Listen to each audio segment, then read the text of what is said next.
Let's talk about trust. We all know trust is fundamental, but when it comes to trusting people, something profound is happening. Please raise your hand if you have ever been a host or a guest on Airbnb. Wow, that's a lot of you. Who owns Bitcoin? Still a lot of you, okay. And please raise your hand if you've ever used Tinder to help you find a mate. This one's really hard to count because you're kind of going like this. So these are all examples of how technology is creating new mechanisms that are enabling us to trust unknown people, companies, and ideas. And yet, at the same time, trust in institutions, banks, governments, and even churches is collapsing. So what's happening here, and who do you trust? Let's start in France with a platform, with a company, I should say, with a rather funny-sounding name, BlaBlaCar. It's a platform that matches drivers and passengers who want to share long-distance journeys together. The average ride taken is 320 kilometers, so it's a good idea to choose your fellow travelers wisely. Social profiles and reviews help people make a choice. You can see if someone's a smoker, you can see what kind of music they like, you can see if they're going to bring their dog along for the ride. But it turns out that the key social identifier is how much you're going to talk in the car. Blah, not a lot. Blah, blah, you want a nice bit of chit-chat. And blah, blah, blah, you're not going to stop talking the entire way from London to Paris. It's remarkable, right, that this idea works at all, because it's counter to the lesson most of us were taught as a child. Never get in a car with a stranger. And yet, BlaBlaCar transports more than 4 million people every single month. To put that in context, that's more passengers than the Eurostar or JetBlue Airlines carry. BlaBlaCar is a beautiful illustration of how technology is enabling millions of people across the world to take a trust leap. A trust leap happens when we take the risk to do something new or different to the way that we've always done it. Let's try to visualize this together. Okay, I want you to close your eyes. There is a man staring at me with his eyes wide open. I'm on this big red circle I can see. Okay, so close your eyes. I'll do it with you. And I want you to imagine there exists a gap between you and something unknown. That unknown can be someone you've just met. It can be a place you've never been to. It can be something you've never tried before. You got it? Okay, you can open your eyes now. For you to leap from a place of certainty, to take a chance on that someone or something unknown, you need a force to pull you over the gap. And that remarkable force is trust. Trust is an elusive concept, and yet we depend on it for our lives to function. I trust my children when they say they're going to turn the lights out at night. I trusted the pilot who flew me here to keep me safe. It's a word we use a lot, without always thinking about what it really means and how it works in different contexts of our lives. There are, in fact, hundreds of definitions of trust, and most can be reduced to some kind of risk assessment of how likely it is that things will go right. But I don't like this definition of trust, because it makes trust sound rational and predictable, and it doesn't really get to the human essence of what it enables us to do and how it empowers us to connect with other people. So I define trust a little differently. I define trust as a confident relationship to the unknown. Now, when you view trust through this lens, it starts to explain why it has a unique capacity to enable us to cope with uncertainty, to place our faith in strangers, to keep moving forward. Human beings are remarkable at taking trust leaps. Do you remember the first time you put your credit card details into a website? That's a trust leap. I distinctly remember telling my dad that I wanted to buy a navy blue second-hand Peugeot on eBay. And he rightfully pointed out that the seller's name was Invisible Wizard, and that this probably was not such a good idea. So my work, my research focuses on how technology is transforming the social glue of society, trust between people. And it's a fascinating area to study because there's still so much we do not know. For instance, do men and women trust differently in digital environments? Does the way we build trust face-to-face translate online? Does trust transfer? So if you trust finding a mate on Tinder, are you more likely to trust finding a ride on BlaBlaCar? But from studying hundreds of networks and marketplaces, there is a common pattern that people follow, and I call it climbing the trust stack. Let me use BlaBlaCar as an example to bring it to life. On the first level, you have to trust the idea. So you have to trust that the idea of ride-sharing is safe and worth trying. The second level is about having confidence in the platform, that BlaBlaCar will help you if something goes wrong. And the third level is about using little bits of information to decide whether the other person is trustworthy. Now, the first time we climb the trust stack, it feels weird, even risky. But we get to a point where these ideas seem totally normal. Our behaviors transform often relatively quickly. In other words, trust enables change and innovation. So an idea that intrigued me, and I'd like you to consider, is whether we can better understand major ways of disruption and change in individuals and society through the lens of trust. Well, it turns out that trust has only evolved in 3 significant chapters throughout the course of human history: local, institutional, and what we're now entering, distributed. So for a long time, trust, until the mid-1800s, trust was built around tight-knit relationships. So say I lived in a village with the first 5 rows of this audience, and we all knew one another.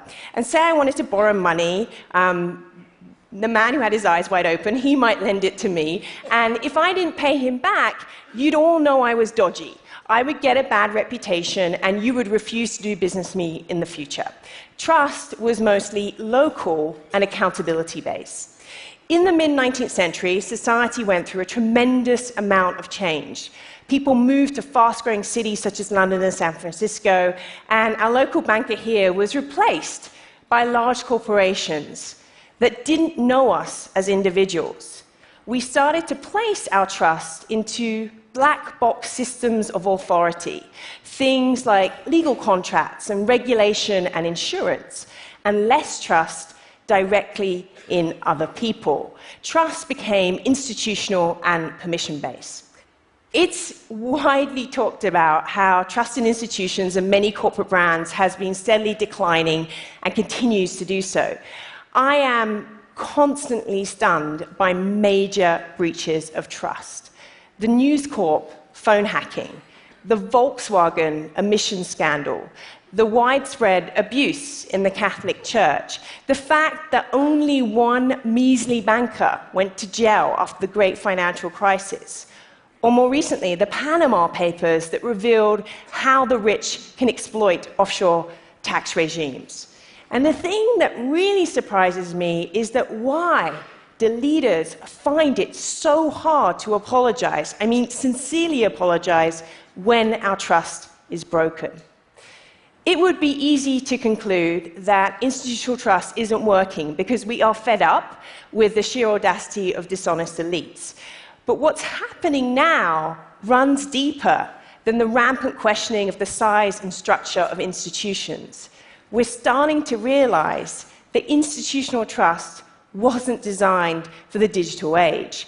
Conventions of how trust is built, managed, lost, and repaired in brands, leaders, and entire systems is being turned upside down. Now, this is exciting, but it's frightening because it forces many of us to have to rethink how trust is built and destroyed with our customers, with our employees, even our loved ones. The other day, I was talking to the CEO of a leading international hotel brand, and it is often the case, we got onto the topic of Airbnb. And he admitted to me that he was perplexed by their success. He was perplexed at how a company that depends on the willingness of strangers to trust one another could work so well across 191 countries.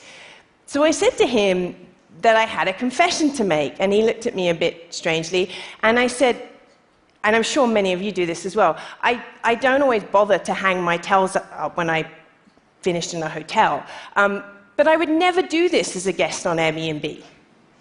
And the reason why I would never do this as a guest on Airbnb is because guests know that they'll be rated by hosts, and that those ratings are likely to impact their ability to transact in the future. It's a simple illustration of how online trust will change our behaviors in the real world, make us more accountable in ways we cannot yet even imagine.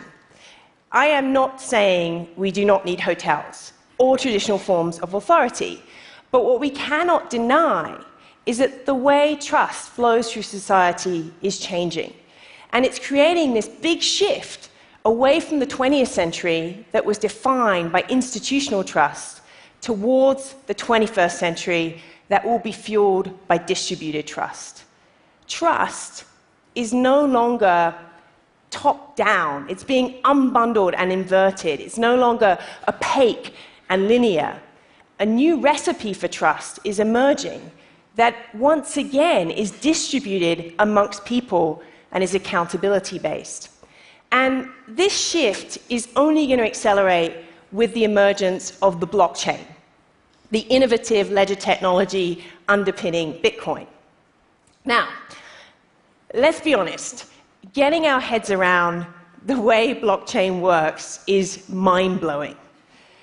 And one of the reasons why is it involves processing some pretty complicated concepts with terrible names. I mean, cryptographic algorithms and hash functions, and people called miners who verify transactions, all that was created by this mysterious person called, or persons called Satoshi Nakamoto.